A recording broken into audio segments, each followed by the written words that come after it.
इस वक्त की बड़ी खबर आपको बता रहे हैं। बिहार में राज्यसभा चुनाव की वोटिंग के बीच बड़ा खेल हो गया है। कांग्रेस के 3 विधायक लापता हो चुके हैं, उनसे कोई भी बातचीत नहीं हो पा रही है, उनके फोन बंद आ रहे हैं, जिसके बाद 5वीं सीट पर भी एनडीए की जीत होती हुई दिखाई दे रही है। इस मामले में ज्यादा अपडेट के साथ मेरे साथ जुड़ रहे हैं मेरे सहयोगी नवेंदु जी। सर, वोटिंग चल रही है, लेकिन इस बीच खबर यह भी सामने आ रही है कि कांग्रेस के विधायक लापता हो गए हैं। तेजस्वी को कितना बड़ा झटका लगने वाला है?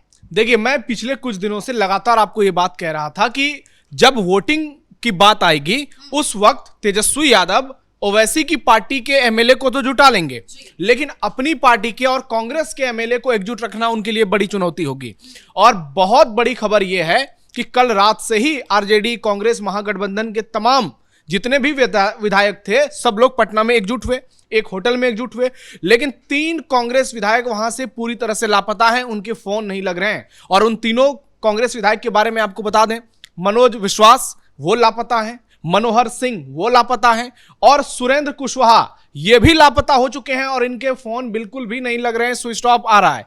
अब देखिए, ये सुरेंद्र कुशवाहा जो हैं ये उपेंद्र कुशवाहा के बेहद करीबी माने जाते हैं और ये वाल्मीकि नगर से विधायक हैं, जबकि मनिहारी से मनोहर सिंह विधायक हैं और फारबिसगंज से मनोज विश्वास विधायक हैं। तो इन तीनों विधायकों का गायब होना ये एनडीए की जीत की स्क्रिप्ट लिख रहा है। आईपी गुप्ता बड़े बड़े दावे कर रहे हैं कि 4 विधायक जो हैं वो हमारे संपर्क में हैं, एनडीए की करारी हार होगी। इन दावों में कोई दम नजर नहीं आ रहा है, क्योंकि एनडीए का कुनबा पूरी तरह से आश्वस्त है। एनडीए को लग रहा है कि उनके विधायक आप देखिए लगातार आ भी रहे हैं और अभी तक एक भी विधायक के मिसिंग की कोई खबर नहीं है एनडीए की तरफ से। लेकिन अगर लास्ट में क्रॉस वोटिंग कर दें तो फिर कोई और बात हो सकती है।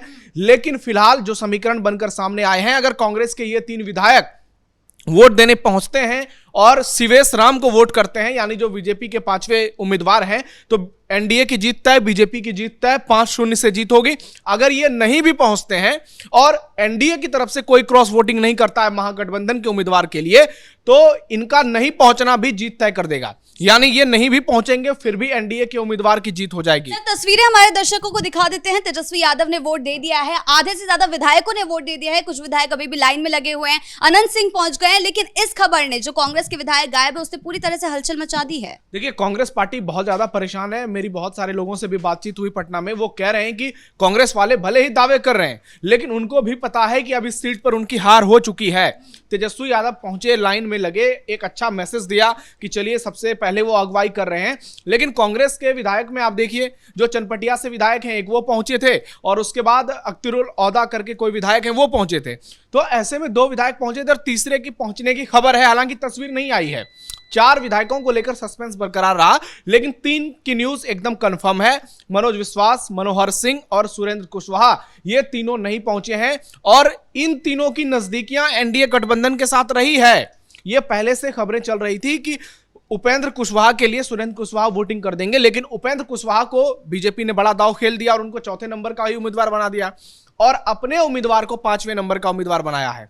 यानी 166 वोट में आप देखिए कि 4 उम्मीदवारों के लिए वोटिंग होगी, जिसमें बीजेपी और जेडीयू के उम्मीदवार होंगे और बाकी जो बचती है वोट उसके लिए शिवेश राम को वोट दिया जाएगा। यानी चिराग पासवान की पार्टी शिवेश राम को वोट करेगी, मांझी की पार्टी शिवेश राम को वोट करेगी और कर भी रही है, और कुशवाहा की पार्टी भी वोट करेगी। ऐसे में अब लग रहा है कि एनडीए की 5वीं सीट पर जीत तय है। अमरेंद्र सिंह का कोई दाव चलता हुआ नजर नहीं आया। आखिरी मोमेंट पर क्रॉस वोटिंग हो जाए, कोई खेल हो जाए तो बात अलग है, लेकिन फिलहाल जो समीकरण निकलकर सामने आए हैं उससे एनडीए की जीत तय मानी जा रही है। और ये अनंत सिंह आए हैं, अनंत सिंह ने भी वोट डाला और उनसे पूछा गया कि तेजस्वी आप लोग कितनी सीट जीत रहे हैं, तो वो कह रहे हैं कि हम 5 की 5 सीट जीतेंगे। फिर कहा गया कि तेजस्वी यादव भी कह रहे हैं, तो कह रहे हैं वो 10 सीट जीतेंगे। और उसके बाद कह रहे हैं नीतीश कुमार को लेकर पूछा गया कि वो दिल्ली जा रहे हैं, तो कह रहे हैं हम भी दिल्ली जाएंगे। तो अपने जो चिर परिचित अंदाज में वो रहते हैं उसी अंदाज में नजर आए। और अनंत सिंह ने एक मैसेज दिया, अभी कुछ दिनों पहले भी विधानसभा में जब शपथ ग्रहण हुआ था तभी वो जेल से निकल कर आए थे और फिर जेल से आए, लेकिन वापस वोटिंग के बाद फौरन उनको पटना की बेउर जेल भेज दिया गया। इन तस्वीरों को देखिए, इसमें जेडीयू के विधायक नजर आ रहे हैं, एनडीए के विधायक नजर आ रहे हैं, श्याम रजक हैं। और आप इधर देखिए, यहां तेजस्वी यादव वोटिंग करने के लिए गए हैं। ये तमाम विधायकों का काफिला चल रहा है। आज शाम 5 बजे तक सब कुछ क्लियर हो जाएगा और आज ही फाइनल परिणाम भी सामने आ जाएंगे और लोगों को पता चल जाएगा कि इस जो लक्ष्य को लेकर दोनों गठबंधन आगे बढ़ा था उसमें बाजी किसने मारी। सर, महागठबंधन के विधायकों में नाराजगी तो देखने को मिल रही है, लेकिन इस बीच तेजस्वी यादव का बयान सामने आया है, वो भी नीतीश कुमार के लिए, और उनको कहना है, उन्होंने सहानुभूति जताई है नीतीश कुमार के ऊपर और साथ ही ये भी कहा है कि अब जेडीयू का कोई भविष्य नहीं रह गया। देखिए, एक बहुत बड़ा खेल चल रहा था कि महागठबंधन की ओर से दावे किए जा रहे थे कि हम 5वीं सीट जीतेंगे। अगर बाई चांस महागठबंधन 5वीं सीट जीत जाता है, यानी 41 उनके पास संख्या होगी, और अगर कोई क्रॉस वोटिंग होती है तो इसके बाद एक संभावना बनती है कि विपक्ष के पास 41 और जेडीयू के पास 85, जेडीयू के 85 एमएलए हैं। तो ऐसे में ये आंकड़े 125-26 तक पहुंच जाते हैं और बिहार विधानसभा में बहुमत के लिए 122 सीट ही चाहिए, 122 विधायकों का समर्थन चाहिए। तो ऐसे में वहां खेल होने की बात कही जा रही थी, लेकिन इस वक्त स्थिति ऐसी है कि जेडीयू के कई विधायक जो हैं वो बीजेपी के विधायक बताए जाते हैं और यह तय माना जा रहा है कि अगर कभी जेडीयू आरजेडी के बीच भविष्य में नजदीकियां बढ़ती है तो जेडीयू के दर्जनों विधायक एक झटके में बीजेपी के पास आ जाएंगे, क्योंकि टिकट बंटवारे के दौरान ही कई ऐसे लोगों को जेडीयू का टिकट दिया गया जिसकी करीबी बीजेपी से है।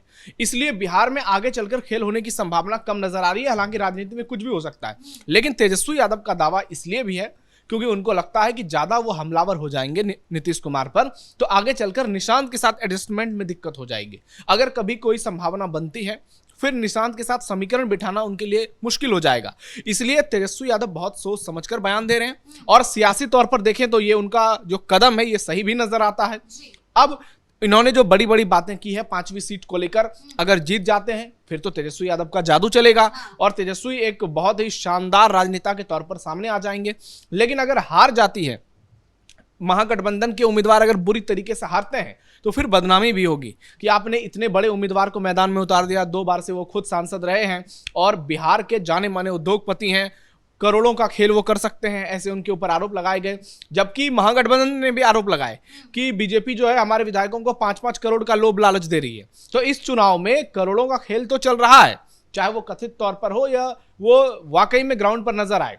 लेकिन एनडीए की जो चुनावी रणनीति है, बीजेपी का जो ग्राउंड मैनेजमेंट होता है, जो चुनावी मैनेजमेंट होता है, उस पर जो है महागठबंधन पर भारी पड़ता हुआ नजर आ रहा है। सर, अगर 5वीं सीट भी एनडीए के खाते में चले गई तो इसमें क्या सबसे बड़ी गलती तेजस्वी यादव की होगी? और अगर ऐसा होता है तो क्या तेजस्वी की कौन सी रणनीति में कहां पर कमी रह गई? नहीं, तेजस्वी की गलती क्यों होगी? ये तो आप कहिए कि एनडीए की चालबाजी होगी, एनडीए का सियासी दांवपेच होगा कि उन्होंने अपने तरफ विधायक कर लिए हैं, शाम दाम दंड भेद। आप देखिए कि राज्यसभा चुनाव में ऐसा क्यों होता है? अगर आप कांग्रेस पार्टी से जीत के आए हैं तो क्यों आप वोट करेंगे बीजेपी के कैंडिडेट को? यानी पार्टी से गद्दारी की है। अगर बीजेपी वाले जेडीयू को वोट, आरजेडी वाले को वोट करेंगे तो आप पार्टी से गद्दारी कर रहे हैं। तो जनता ने जो जनादेश दिया है ये तो सीधा सीधा उसका अपमान है। भले ही यहां पर बीजेपी के जीत के चर्चे हों, ढोल पीटे जाएं, बड़ी बड़ी बातें की जाए, मोदी शाह की स्ट्रेटेजी की बात की जाए, और दूसरी तरफ अगर तेजस्वी जीत जाए तो तेजस्वी के कद की बात की जाएगी, तेजस्वी यादव को बहुत शानदार नेता बताया जाएगा। लेकिन आप देखिए, क्या ये लोकतांत्रिक व्यवस्था का अपमान नहीं है कि आप कांग्रेस के नाम पर चुनाव जीतते हैं, आप बीजेपी के नाम पर चुनाव जीतते हैं, और जब आपसी फायदा देखने की बारी आती है तब आप भूल जाते हैं जनता के जनादेश को, तब आप अपनी सियासी रोटी सेकने लगते हैं और आप या तो ईडी सीबीआई के डर से वोट कर देते हैं या तो आप करोड़ों के पैसे खाकर वोट कर देते हैं। ऐसे जो आरोप लगते हैं, ऐसे बड़े बड़े आरोप लगाए जाते हैं। जो विपक्ष कहता है कि अगर उनका कोई व्यक्ति बीजेपी के संपर्क में है तो उसको ईडी सीबीआई का डर है, उसके पास करोड़ों के ऑफर आए हैं, तो ये चीजें लोकतंत्र को कमजोर करती है। लेकिन आप देखिए कि राजनीति आज इतना आगे निकल चुका है कि इन सब चीजों की बात ही नहीं होती है। बात किसकी होती है? जो बेहतर तरीके से जो चुनाव जीत जाता है वो सिकंदर। और ऐसे में यहां से अब सवाल उठेंगे कि आगे चलकर अगर 3 कांग्रेस के विधायक अभी टूट गए तो यह तय मानकर चलिए कि अभी 5 साल सरकार पूरे होने से पहले बहुत सारे विधायकों की टूट और हो सकती है। फिर महागठबंधन से बहुत सारे विधायक टूटकर आ सकते हैं एनडीए में। इस चर्चा को आप खारिज नहीं कर सकते और आने वाले समय में बिहार की राजनीति में भी बहुत बड़े उलटफेर देखने को मिलेंगे और राज्यसभा चुनाव उसका सबसे पहला उदाहरण है। जी, आज उपेंद्र कुशवाहा की किस्मत का फैसला भी तराजू पर लटका हुआ है। नहीं, उपेंद्र कुशवाहा की जीत तय हो गई है। आपको बता दें कि उपेंद्र कुशवाहा को बीजेपी ने चौथा उम्मीदवार बनाया है। अगर वो 5वें उम्मीदवार होते तो शाम तक का इंतजार करना पड़ता। उपेंद्र कुशवाहा की जीत तय मानी जा रही है क्योंकि उन्हें चौथा उम्मीदवार इसलिए बनाया गया ताकि लोगों के बीच एक मैसेज दिया जा सके कि बीजेपी जो है वो गठबंधन के नेताओं का सम्मान करती है।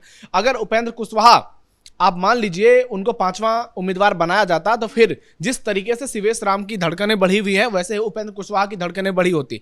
लेकिन उपेंद्र कुशवाहा को यह सम्मान दिया गया जो बार बार बीजेपी दावा करती है, और जो गठबंधन की पार्टियां हैं, हो सकता है उपेंद्र कुशवाहा के नाम पर कोई चिराग पासवान के विधायक वोट नहीं करते, तो ऐसे में बीजेपी के शिवेश राम के नाम पर चिराग के सारे विधायक वोट करेंगे, क्योंकि अंदर खाने ये भी बात चल रही है कि उनके जो 19 विधायक हैं वो पूरे बीजेपी के समर्थन में रहे हैं, और चुनाव से पहले जानबूझकर ऐसा खेला किया गया। 29 सीट चिराग पासवान को दी गई ताकि आगे चलकर चिराग पासवान और बीजेपी के संबंध जो हैं वो जेडीयू के लिए भारी पड़ जाए। और इन तमाम चीजों का अब जो है रिजल्ट देखने को मिल रहा है, जहां की शिवेश राम जो 5वें उम्मीदवार बनाए गए। आप देखिए बीजेपी कितनी कॉन्फिडेंट रही होगी कि उन्होंने कुशवाहा को चौथे उम्मीदवार के तौर पर पेश किया और शिवेश राम को 5वां उम्मीदवार बना दिया। तो मोटा मोटी यही देखने को मिल रहा है कि 5 सीट पर एनडीए की जीत नजर आ रही है। अगर कांग्रेस के विधायक पहुंचेंगे तो भी एनडीए की जीत होगी, अगर वो क्रॉस वोटिंग करेंगे नहीं भी पहुंचेंगे तो भी एनडीए की जीत होगी, जब तक कि कोई बड़े पैमाने पर क्रॉस वोटिंग ना हो। जी बहुत बहुत धन्यवाद आपका इन तमाम जानकारियों के लिए। तो राज्यसभा चुनाव की वोटिंग चल रही है, इस बीच महागठबंधन की एकजुटता पर अब बड़ा सवाल खड़ा हो गया है। कांग्रेस के 3 विधायकों के लापता होने के कारण अब जो लंका है तेजस्वी यादव की लगने वाली है और महागठबंधन की नैया डूबती हुई दिखाई दे रही है। ब्रेकिंग न्यूज में फिलहाल इतना ही। कैमरा पर्सन राजकुमार के साथ मैं शिवानी रतूड़ी, कैपिटल टीवी बिहार।